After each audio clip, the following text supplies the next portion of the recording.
નમસ્તે દર્શક મિત્રો, હું શ્રુતિ મોજીદ્રા સ્પીડ ન્યૂઝ 17 માં તમારું સ્વાગત કરું છું. તો જોઈએ આજના મુખ્ય સમાચાર. હ્યુમન જીનેટિક્સ એન્ડ બાયોટેકનોલોજીની 48મી વાર્ષિક કોન્ફરન્સ.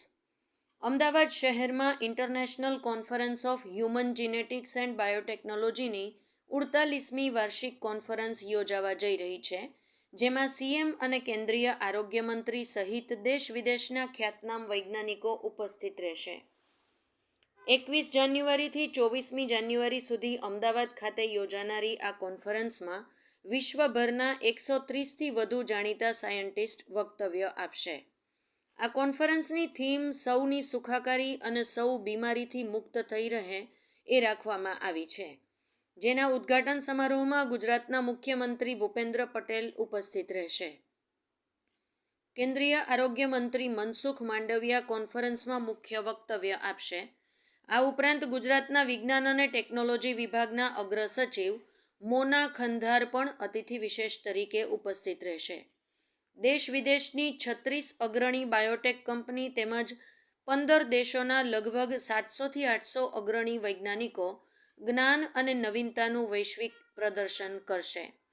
સંજીવ રાજપૂત સાથે જીગર શાહ, અમદાવાદ. આપણે નામ સાંભળ્યું જશે એટલે વાઇબ્રન્ટ પછી 21 થી 24 તારીખે અને એમ તો એક્સેપ્ટ તો અમારું આવતીકાલથી જ એક પ્રી કોન્ફરન્સ જે અક્ષરો વાંચીએ છીએ ને એ અક્ષરો વાંચવા માટેનો જે વર્કશોપ છે ગાંધીનગરમાં આઈઆઈટીમાં શરૂ થઈ ગયો, આવતીકાલથી શરૂ થશે.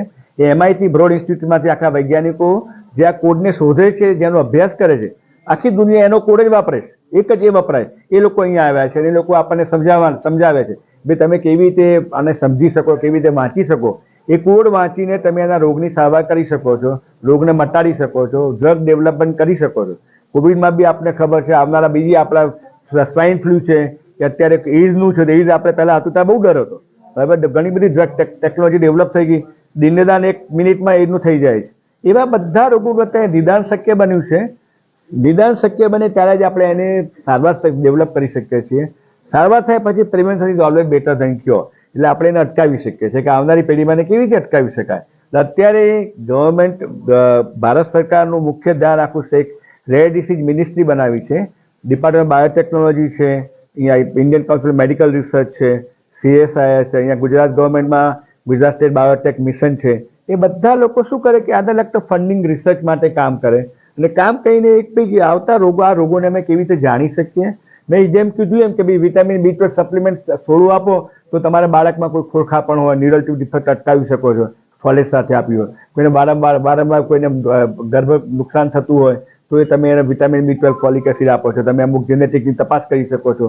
તમે વારસાગત રોગો કેન્સર થતા હોય તો કેન્સરને સિમ્પલ કેવી રીતે એ કેન્સરનું કયું કારણ થયું છે શોધીને બીજા ફેમિલી મેમ્બરમાં એમને થશે કે નહીં તમે કહી શકો છો.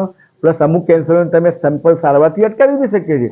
સિમ્પલ એસ્પિરિન તમે આપો અથવા તો કાચા કેળાનું શાક આપો. લીચ સિન્ડ્રોમમાં જે ડૉક્ટર હર્ષ અને પ્રોફેસર જોન બર્ન જેણે શોધી કાઢ્યું, એ જોન બર્ન અહીંયા એડ્યુકેશનમાંથી યુકેમાંથી આવવાના છે. એટલે NHSના ચેરમેન છે, એ પણ અહીંયા